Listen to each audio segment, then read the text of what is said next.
Hi, welcome to my little channel. I'll be talking about whatever interests me and reading articles I believe are worth sharing, so please enjoy. Before reading this article, I would like to first explain who Amber Ailey Frost is and why I chose to do a reading of her 2019 contribution to American affairs, The Characterless Opportunism of the Managerial Class.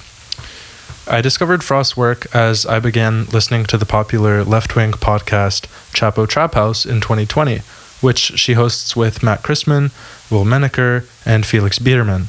Riding the wave of the Sanders campaign in the 2016 and 2020 Democratic primaries, Chapo has emerged as a prominent voice in the political entertainment sphere, covering current events and providing cultural analysis for Gen Z and millennial nerds like myself, who find themselves frustrated with the spectacle of liberal politics in America.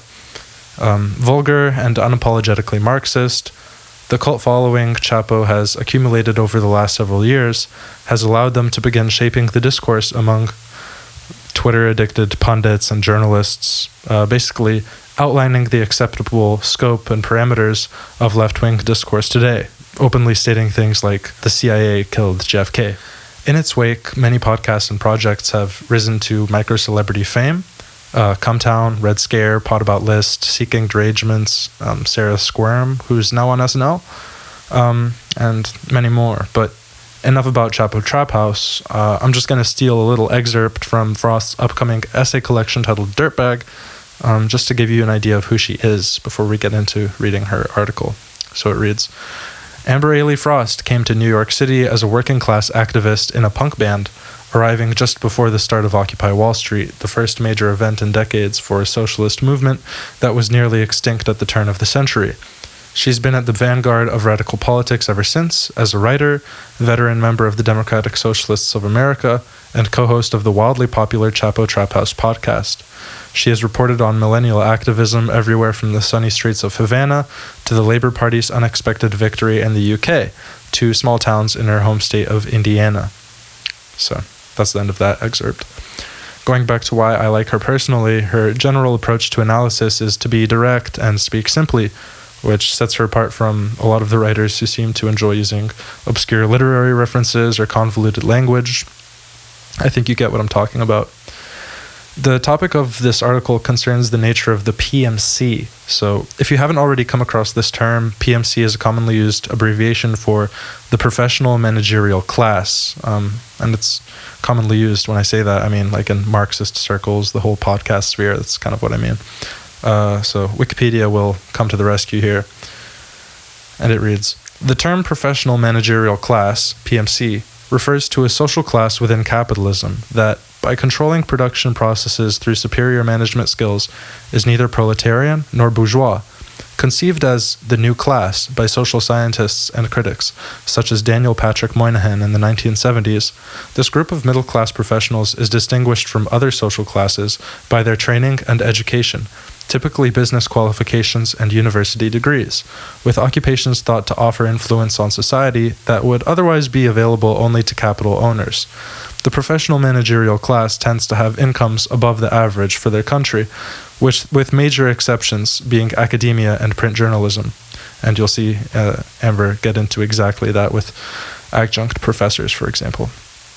So, if that didn't stick, think basically of people who don't necessarily own the means of production, but whose skills and specialized labor affords them a lifestyle which allows them to live similar to owners, as a sort of modern aristocracy. In cultural analysis, this PMC label is contested. Some Marxists consider them workers just as much as any other proletarian because they are alienated from the surplus, the same as the rest of us. Others will argue that their pay and proximity to the owning class gives these people a unique class character which should be observed and adjusted for when considering political strategy. As for where I stand on it, I don't really know quite yet, and it doesn't really matter. I'm just a nerd about this stuff, okay? But living in Silicon Valley, I can say that I've definitely seen all the telltale PMC behaviors that these writers talk about, like in my daily life. So, getting on with the article, The Characterless Opportunism of the Managerial Class by Amber Ailey Frost. My first reaction to the work of Barbara Ehrenreich was one of complete indignation and contempt. A professor had assigned Ehrenreich's book, Nickel and Dimed, for an English prerequisite at my commuter college, the urban satellite campus for 2 major universities intended to cater to low-income and non-traditional students. Go Jaguars. The book was a committed work of first-person journalism premised on a compelling challenge to, quote, see whether or not I could match income to expenses as the truly poor attempt to do every day, unquote. What Ehrenreich revealed was the constant struggle to make ends meet, a total lack of security and employment, housing, and resources, declining health from backbreaking work, and the endless humiliations of the American blue-collar worker.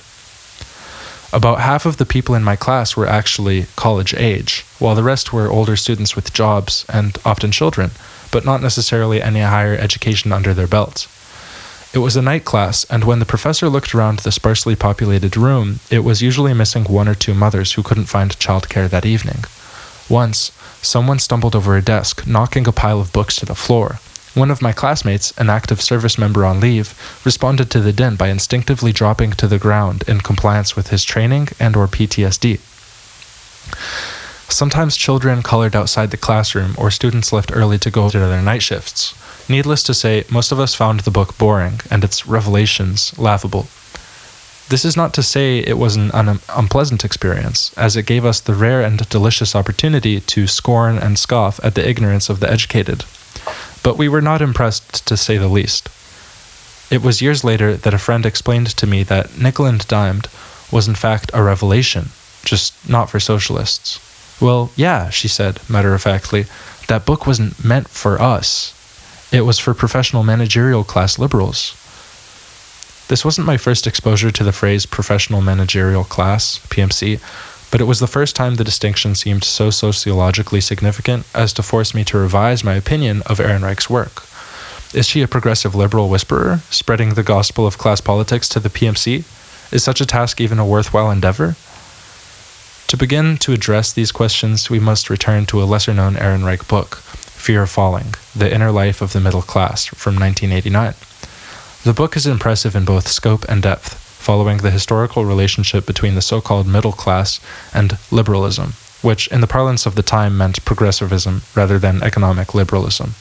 In particular, Fear of Falling articulated and dissected a peculiar and somewhat recent feature of this then booming middle class, its massively expanded managerial role, and traced its social, political, and economic history in America. Today, the PMC appears to be approaching another turning point in its convoluted history, given Ehrenreich's work renewed relevance, and these questions a new immediacy. The class that dare not speak its name. The PMC is a somewhat mushy category. Its defenders and denialists, particularly in academia and the legacy media, often like to include such beloved professions as public school teachers and nurses among its ranks, a wishful idea of inherent fellowship among the college-educated. But such a loose classification conveniently ignores the managerial part of the PMC. True PMC personnel exercise influence in the management of institutions. College professors, for example, have a role in managing the university, although this is certainly less so as higher education neoliberalizes, as adjuncts fill the jobs once held by tenured professors, and administrators and donors control more university operations than ever before.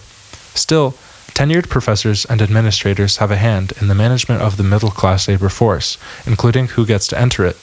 Nurses, meanwhile, don't actually manage patients who under privatized medicine are reduced to customers, and rarely manage much of the hospital. Likewise, public school teachers don't actually manage their students so much as provide a service for them, and are managed almost completely by non-teacher administrations. Squishy and permeable as it may be, the PMC is still a useful term for the class of professional managers, regardless of all the disingenuous and pedantic protest. Ehrenreich, of course, was not the first to recognize or define the managers among the middle class. There was David Reisman's The Lonely Crowd, C. Wright Mills' White Collar, the American Middle Class, and debates between Eric Olin Wright and Nikos Poulantzas, to name a few. But Ehrenreich set out not simply to define and locate the professional managerial class, but specifically to interrogate its own self-awareness. As she writes in the introduction to Fear Falling, quote, "This book is about what could be called the class consciousness of the professional middle class, and how this consciousness has developed over the past 3 decades," unquote.